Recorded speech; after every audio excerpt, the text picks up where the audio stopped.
Hello everyone, this is Shruti Garg and I welcome you all on my channel that is Shruti Garg Knowledge Hub. Today we are going to continue our chapter that is basic concepts of macroeconomics for class 12. But before starting this session, I request you all to subscribe my channel and like my videos if you like the content. Please share my videos as much as possible and also click on the bell icon for the future updates. So now let's start our session. In the previous session, we already discussed about final goods and the intermediate goods. हमने discuss कर लिया था कि final goods क्या होता है और intermediate goods कौन से होते हैं. फाइनल गुड्स जो एंड यूजर यूज कर रहा है और जिसमें कोई वैल्यू भी ऐड नहीं होगी, और इंटरमीडिएट गुड्स जिसमें अभी कोई वैल्यू ऐड होनी बाकी है और जिसने अभी बाउंड्री लाइन क्रॉस नहीं करी है. अब हमने क्या करा है कि final goods are divided in two parts, consumption goods and the capital goods. These are the part of or classification of final goods. Final goods are divided in two parts, consumption goods and the capital goods. Now what is consumption goods and capital goods? When we talk about the consumption goods, what are consumption goods? Consumption goods are those goods which satisfy the wants of consumer directly. यानी कि जो consumer की demand को, consumer की want को directly satisfy करते हैं, that is called as consumption good. Like bread है, बटर है, टी है, कॉफी है, whatever we are consuming, furniture है, जो भी हम डायरेक्ट यूज कर रहे हैं अपने लिए, that is called as consumption goods.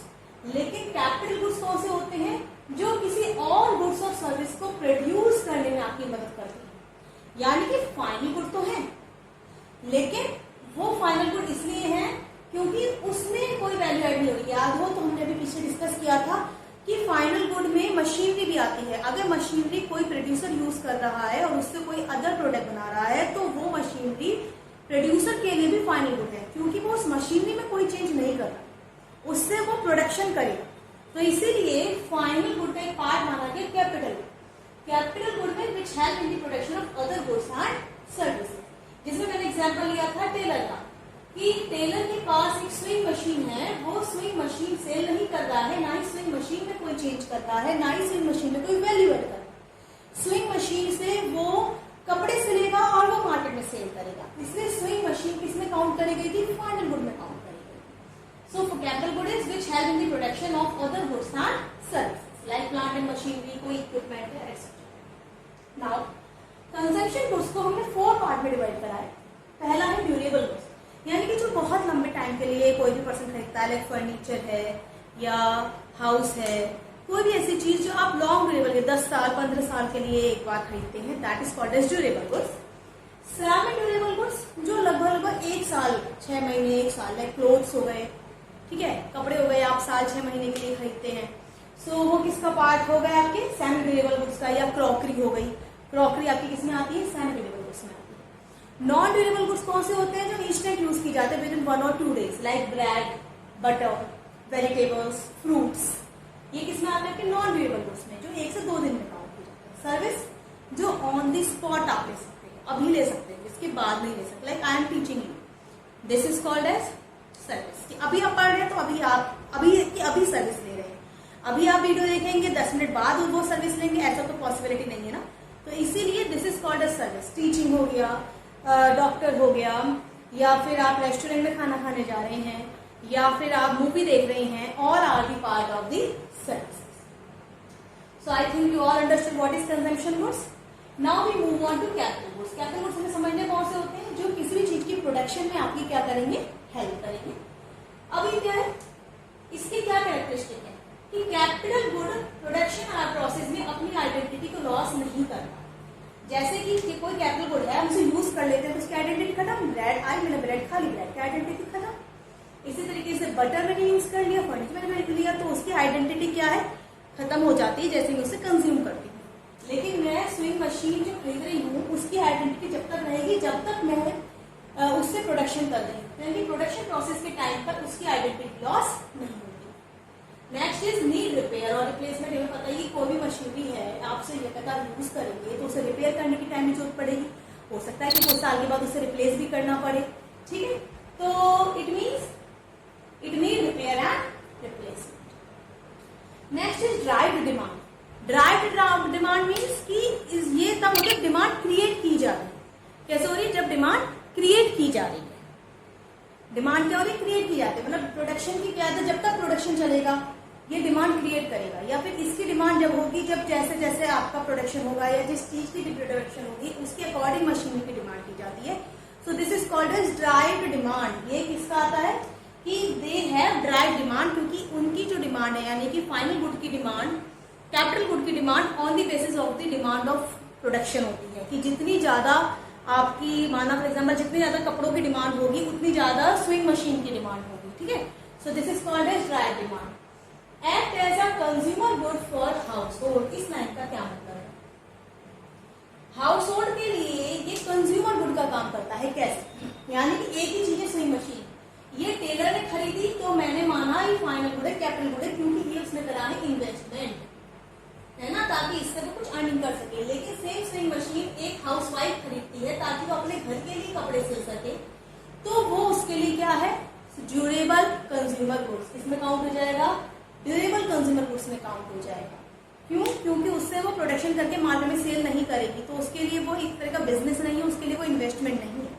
That's why it is count under a consumer good for the household. Now एक कॉन्सेप्ट है जो हमें समझना है कि all producer goods are not capital goods but all capital goods are producer good. What does it mean? Now all producer goods are not capital good but all capital goods are producer good। इसका मतलब क्या है कि जितने भी producer goods होते हैं वो कैपिटल गुड हो, इट्स नॉट नेसेसरी, पर जितने भी कैपिटल गुड होंगे वो प्रोड्यूसर गुड डेफिनेटली होंगे। कैसे? अगर बात करें प्रोड्यूसर गुड्स की, तो what are producer goods? Producer goods में आपकी दो चीजें आएंगी। एक तो आ जाएगा आपका कैपिटल गुड यानी कि मशीनरी, वो कैपिटल गुड से मशीनरी वगैरह में यूज करेगा। एक वो रॉ मटेरियल यूज करता है, राइट, रॉ मटेरियल यूज करता है। For example furniture making company है, तो फर्नीचर मेकिंग कंपनी लकड़ी भी ला रही है प्लस उसने मशीनें लगा रखी है, किसके लिए? इक्विपमेंट खरीद रखे हैं, किसके लिए? ताकि वो फर्नीचर प्रॉपर बना सके। तो वो जो इक्विपमेंट है वो बार बार यूज कर सकता है फर्नीचर बनाने के लिए, लेकिन सेम लकड़ी सेम वुड को बार बार फर्नीचर बनाने के लिए तो यूज नहीं कर सकता। उसे जितना फर्नीचर बनाना है उतनी वुड बार बार परचेज करनी पड़ेगी। जबकि कैपिटल गुड कौन सी होती है? जो एक बार खरीदी जाती है और बार बार यूज हो रही है एसेट के फॉर्म में। तो इसलिए प्रोड्यूसर गुड्स में दो तरीके के गुड्स आते हैं, कैपिटल गुड्स भी आ सकते हैं और आपके रॉ मटेरियल वगैरह अदर गुड्स भी आ सकते हैं। That's why we can say कि all producer goods are not capital good. ये लाइन प्रूफ हो गई। Now all capital good are producer good. इसका मतलब क्या है कि कैपिटल गुड में क्या आएगी? ऑब्वियसली मशीनरी आएगी, है ना, और मशीनरी किसके प्रोड्यूसर की हमेशा क्या होगी? कैपिटल गुड होगी। तो all capital goods are producer goods. I think it's clear to you all. Now we are going to understood with the help of difference to consumption good। कौन से होते हैं? जो जरूरत नीड्स को सेटिस्फाई करते हैं। कैपिटल गुड्स कौन से होते हैं? जो प्रोडक्शन प्रोसेस में आगे बढ़ाते हैं। ठीक, कंज्यूमर गुड्स आपके प्रोडक्शन प्रोसेस में कामयाब नहीं है, जबकि प्रोड्यूसर गुड्स जो होते हैं, कैपिटल गुड्स को जो होते हैं वो प्रोडक्शन करते हैं, फर्दर प्रोडक्शन करते हैं। अगर हम बात करें कंजम्पशन गुड्स की, तो कंजम्पशन गुड्स की जो लाइफ है वो लिमिटेड होती है। बहुत से ड्यूरेबल हुए तो ज्यादा लंबी होगी, वरना बाकी की एक दिन भी हो सकती है, 2 दिन भी हो सकती है, लेकिन कैपिटल गुड हमेशा ही लॉन्ग ड्यूरेबल होती है। Clear? Now we are going to understood our next concept, that is gross investment, net investment and depreciation. Our next concept is gross investment, net investment and depreciation. Firstly, to understand it, we are going to bifurcate it. What is investment? आखिरकार investment क्या है? What is investment? Investment means जब हम किसी capital stock में क्या करते हैं? वैल्यू ऐड करते हैं, हम कुछ एडिशन करते हैं, किसमें? इन दी कैपिटल स्टॉक, यानी कि addition in the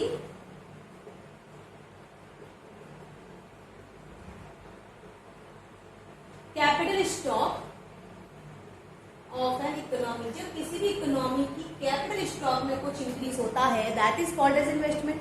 now you are worrying what is capital stock? Capital stock means fixed assets. जब आप कोई फिक्स्ड एसेट्स परचेज कर रहे हैं, लैंड खरीद रहे हैं, मशीनरी खरीद रहे हैं, प्लस इसके अंदर भी आता है आपका अनसोल्ड स्टॉक। अनसोल्ड स्टॉक ये कि आपको मैंने याद हो तो बताया भी था कि अनसोल्ड स्टॉक होता है कि जो 1 साल के अंदर अंदर नहीं बिकता है। ठीक है, तो अनसोल्ड स्टॉक जो रह गया है वो भी आपका किस में काउंट हो जाता है? Capital stock. Clear? Now we are going to understand about what is gross investment. Gross investment means addition to the stock of capital before making allowances for depreciation. यानी कि इतना तो कॉमन है, यानी कि एडिशन होना कैपिटल स्टॉक में without making allowances for depreciation, यानी कि ये एक्चुअल वैल्यू नहीं होती। आपकी जितनी भी फिक्स्ड एसेट्स इंक्रीज हुई, जितनी भी अनसोल्ड स्टॉक इंक्रीज हुआ, that is called as gross investment. लेकिन पूरे साल में जब भी आप कोई फिक्स्ड एसेट्स यूज करते हैं तो ऑब्वियसली बात है उसकी वैल्यू डाउन आती है। आप कोई भी मशीन यूज कर रहे हैं, पड़ा की रिपेयर होती है उसकी या रिप्लेसमेंट करना पड़ता है। एक कोई भी चीज है उसकी एक फिक्स लाइफ होती है। माना एक मशीनरी है, उसकी लाइफ है 15 ईयर्स, तो 15 ईयर्स के बाद वो क्या हो जाएगी, बेकार हो जाएगी। अब एकदम तो 15 साल के बाद बेकार नहीं होगी ना, हर साल थोड़ी थोड़ी कम हो रही होगी, हर साल उसमें कुछ कमी आ रही होगी। सो वो जो कुछ कमी आती है that is called as depreciation. लेकिन ग्रॉस इन्वेस्टमेंट में अभी हमने डेप्रिसिएशन माइनस नहीं करा, सिंपल जो भी आपकी फिक्स्ड एसेट्स की अनसोल्ड स्टॉक की वैल्यू ऐड हुई है that is called as gross investment. ठीक है, अब नेट इन्वेस्टमेंट क्या है? नेट इन्वेस्टमेंट मीन्स कि जब हम इस डेप्रिसिएशन को माइनस कर दें after depreciation the actual value of capital stock after deducting the depreciation. ठीक है, तो net investment means actual value of capital stock after deducting the depreciation, यानी कि after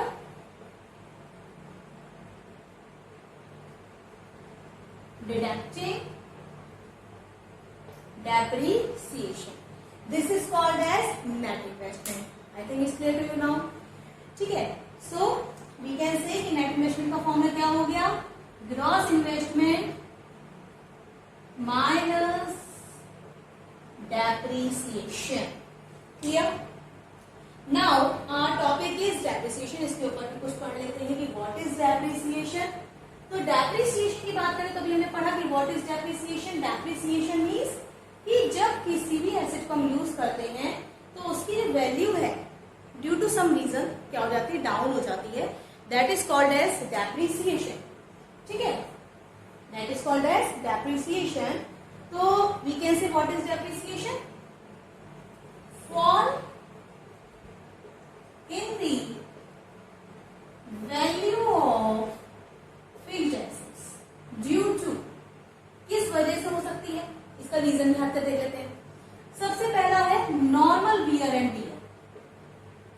normal wear and tear, normal wear tear मतलब कि regular use कर रहे हैं, नॉर्मल यूज कर रहे हैं और धीरे धीरे क्या हो रही है, उसकी वैल्यू डाउन हो रही है। ठीक है, रोजाना आप किसी चीज को यूज करेंगे, कार भी परचेज करके लाते हैं, डेली आप कार चलाते हैं तो उसकी वैल्यू क्या डिक्लाइन होगी ना, कभी कुछ कमी आ जाती है, कभी कुछ कमी आ जाती है। तो normal wear and tear regular use करने में जबकि कमी आ रही है that is called as normal wear and tear. Second is passage of time. Passage of time, passage of time means कि कई बार ऐसा होता है कि कोई भी फिक्स्ड एसेट है जो भी मेरी डेली यूज हो रही है, कुछ टाइम के लिए वो रह गई, तो पैसेज ऑफ टाइम में क्या होगा कि ड्यू टू सर्टेन रीजन की भाई बारिश पड़ रही है, हवा लग रही है, धूप लग रही है, तो इस वजह से आपकी जो फिक्स्ड एसेट्स होती है वो खराब होने लगती है, that is called as passage of time. That is called as passage of time. ठीक है, नॉर्मल गारंटी में रेगुलर यूज कर रहे हैं, क्योंकि पैसेज ऑफ टाइम में आप उसे रेगुलर यूज नहीं कर रहे हैं। Next is expected obsolescence.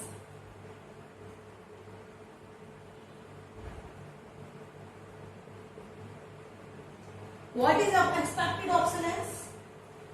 Expected obsolescence means कि नॉर्मली है, हाँ की नॉर्मल चीजें हैं कि हाँ इसके वजह से क्या हुई है, चीज खराब हो गई है।